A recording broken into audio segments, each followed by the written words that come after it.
Hola a todos, hoy vamos a hablar acerca de una persona que con sus ideas y convicción de desarrollo fueron un gran hincapié para la educación. Sí, hablamos nada más y nada menos que de Domingo Faustino Sarmiento y de su fiel y aferrante idea al normalismo.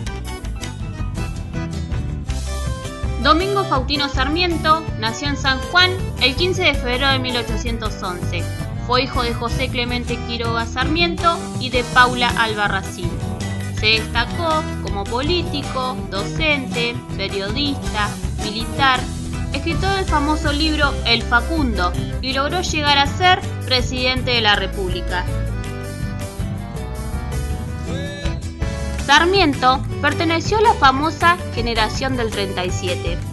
Esta generación estaba basada en el romanticismo. Allí, además de Sarmiento, se destacaron miembros como Juan Bautista Alberdi, Esteban Echeverría, Juan María Gutiérrez y Bartolomé Mitre.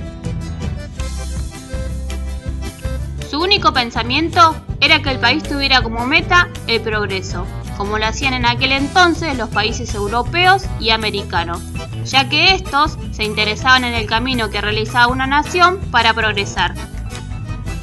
Aunque a pesar de tener un pensamiento fuerte, no pudieron establecer sus ideales, ya que tenían como opositor un gran militar llamado Juan Manuel de Rosas. Rosas perteneció al Partido Federal, al igual que los caudillos de Urquiza y Quiroga, todos ellos con su pensamiento firme en el iluminismo. Fue por esto que tanto Sarmiento como la mayoría de los miembros de la generación del 37 terminaron en el exilio, porque no pudieron ir en contra de las ideas tan firmes que manejaba Rosas en esa época. En sus exilios en Chile, Sarmiento se abocó a la creación de escuelas y colegios formadores de maestros, en especial la primera escuela normal de preceptores de Sudamérica. Allí escribió una de sus obras más conocidas, El Facundo. A través de su libro, utilizando Facundo Quiroga como representante, hizo hincapié sobre dos temas: civilización y barbarie.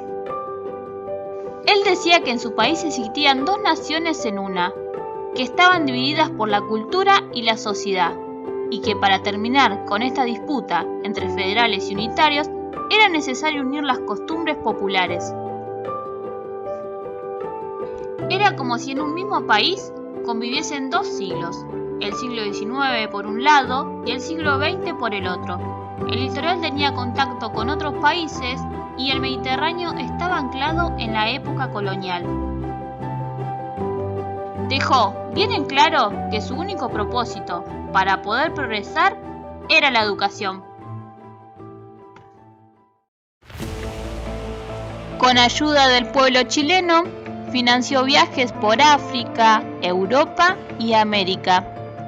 Y en 1867 regresó al país con una sola idea: la de establecer la educación pública en todo el territorio argentino, erradicando de este modo la costumbre de que la educación sea solo para las clases sociales, para el sacerdocio o la aristocracia.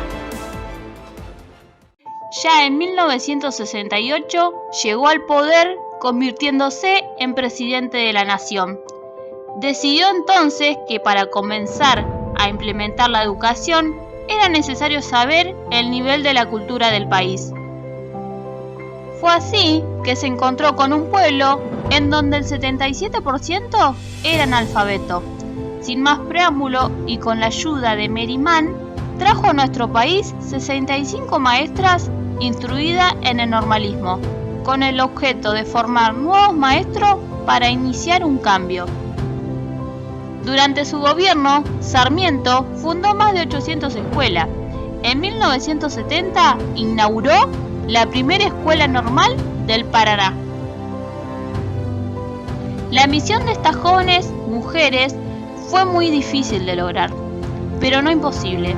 Utilizaban un método de enseñanza basado en la observación y la experiencia, es decir, analizar y comprender lo aprendido. Ya no era como lo hacían antes, en donde el mecanismo era el memorizar.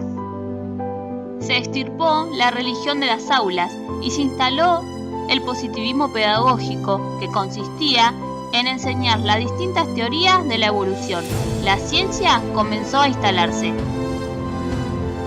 El sueño de Sarmiento comenzó a dar sus frutos, ya que para el 95 el porcentaje de analfabetos bajó a un 54% y para el 1914 a un 34%. Educar fue una manera de formar ciudadanos que conocieran las leyes, porque estando educados tenían la posibilidad de un acceso social y así rechazar naturalmente a los caudillos. Los maestros normales han sido piezas fundamentales en la conformación y el desarrollo del sistema educativo argentino. A través de ellos, el Estado desplegó su acción educadora desde los grandes centros urbanos hasta las regiones más alejadas. Domingo Faustino Sarmiento fue impulsor de la educación primaria, que junto a la pedagoga Juana Manso dejaron el legado de la educación popular de igualdad social.